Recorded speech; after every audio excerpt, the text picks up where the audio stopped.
Fala galera, aqui é o professor Thaleson Reis e essa é a nossa terceira aula sobre expansão marítima europeia e neocolonialismo na África.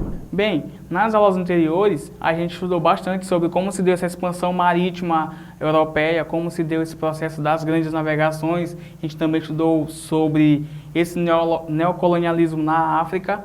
E agora, para fixar melhor o conteúdo na nossa mente, para que você possa entender melhor, eu trouxe aqui alguns exercícios para a gente responder e que assim você possa entender melhor na prática como se dá esses conteúdos, para que você possa entender melhor esses conteúdos que a gente falou nas aulas anteriores. A primeira questão diz o seguinte: a expansão marítima e comercial empreendida pelos portugueses no século XV e XVI está ligada, aí a letra A vai dizer o seguinte: aos interesses mercantis voltados para as especiarias do Oriente, responsáveis inclusive pela não exploração do ouro e do marfim africano, encontrados ainda no século XV. Letra B. A tradição marítima lusitana direcionada para o mar Oceano Atlântico em busca de ilhas fabulosas e grandes tesouros. Letra C. As diversas casualidades que, aliadas ao conhecimento geográfico muçulmano, permitiram avançar sempre para o sul e assim atingir as Índias. E a letra D, ao caráter sistemático que assumiu a empresa mercantil, explorando o litoral africano, mas sempre em busca de passagem que levariam às Índias. Então vamos lá à resposta. A resposta correta para essa questão é a letra D.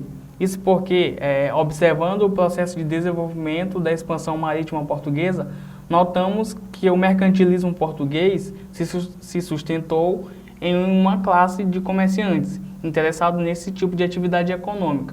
Nesse âmbito, destacamos particularmente o desejo dos portugueses em estabelecer uma rota de navegação até as Índias que fosse consolidada através da circunnavegação do continente africano. A segunda questão vai dizer o seguinte: foi fator relevante para o pioneirismo português na expansão marítima e comercial europeia dos séculos XV e XVI.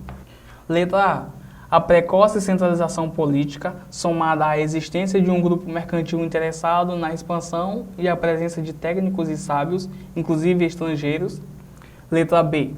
A posição geográfica de Portugal, na entrada do Mediterrâneo, voltada para o Atlântico e próximo do norte da África, sem a qual todas as demais vantagens seriam nulas.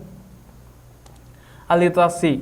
O poder da natureza portuguesa, inibindo a influência retrógrada da Igreja Católica, que combatia os avanços científicos e tecnológicos com intervenções pecaminosas nos domínios de Deus. E a letra D, a descentralização político-administrativa do Estado português, possibilitando a contribuição de cada setor público e social na organização estratégica da expansão marítima. Então vamos lá à resposta. E a alternativa correta para essa questão é a alternativa A, porque ao contrário das outras nações europeias, Portugal conseguiu estabelecer a formação de seu Estado Nacional no século XIV com a deflagração da chamada Revolução de Avis. Além do alcance precoce da estabilidade política, os portugueses foram auxiliados pela intensa troca de informações que acontecia entre os navegadores daquela época. Sob tal aspecto, destacamos o importante papel desenvolvido pela chamada Escola de Sagres. A terceira questão vai dizer o seguinte: acerca da expansão marítima comercial implementada no Reino Português, podemos afirmar que, letra A conquista de Ceuta marcou o início da expansão ao possibilitar a acumulação de riquezas para a manutenção do empreendimento. A letra B. A conquista da Baía de Arguim permitiu a Portugal montar uma feitoria e manter o controle sobre importantíssima rota comercial intra-africana. Letra C. A instalação da feitoria de São Paulo de Luanda possibilitou a montagem de grande rede de abastecimento de escravos para o mercado europeu. E a letra D. O domínio português de Piro e Sidon e o consequente monopólio das especiarias do Oriente próximo tornaram desinteressante a conquista da Índia. Então vamos à resposta. A resposta correta para essa questão é a alternativa A, pelo seguinte fato: A conquista de Ceuta, que é uma cidade norte-africana, que foi em 1415, ela foi o marco inaugural da expansão marítima europeia. Isso porque a partir daí o processo de expansão evoluiu grandemente, culminando na criação de feitorias ao longo da costa oeste africana, na chegada à Índia e também na descoberta do Brasil. A quarta questão vai dizer o seguinte: um evento considerado definidor para a ocupação neocolonialista do continente africano foi a Conferência de Berlim.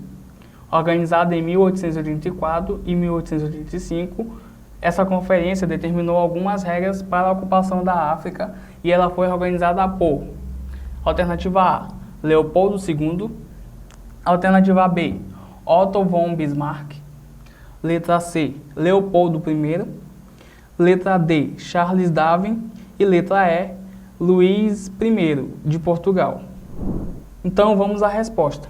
A alternativa correta para essa questão é a alternativa B, Otto von Bismarck. Isso porque a Conferência de Berlim ela foi organizada entre novembro de 1884 e fevereiro de 1885 pelo primeiro-ministro alemão, Otto von Bismarck, e a sua realização havia acontecido por sugestão de Portugal.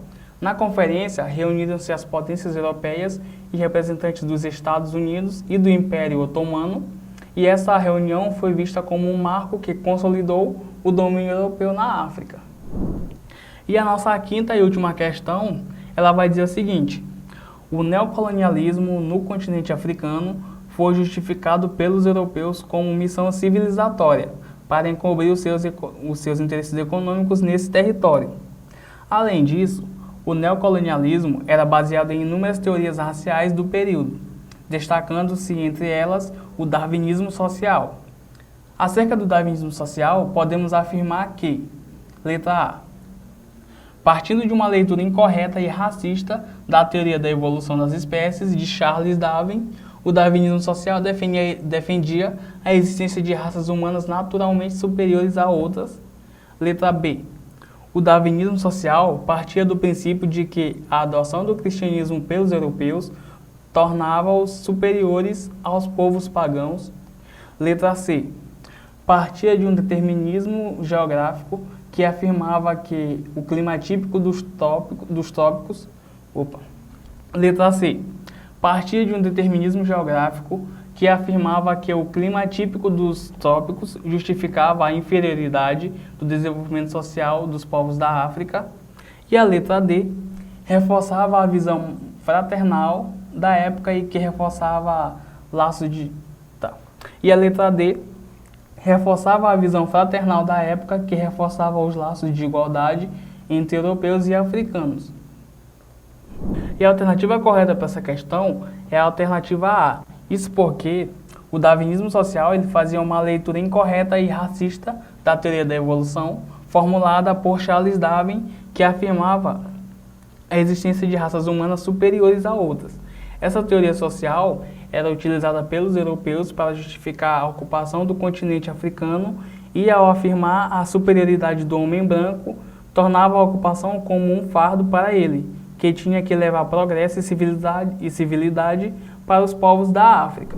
Então, galera, essa foi a nossa terceira aula e última aula sobre a expansão marítima europeia e o neocolonialismo na África. E eu espero aí que vocês tenham gostado, que vocês tenham aprendido bastante. E antes de vocês saírem, eu peço aí que vocês deixem seu like, que vocês também se inscrevam no canal e que ativem o sininho das notificações. Até a próxima aula!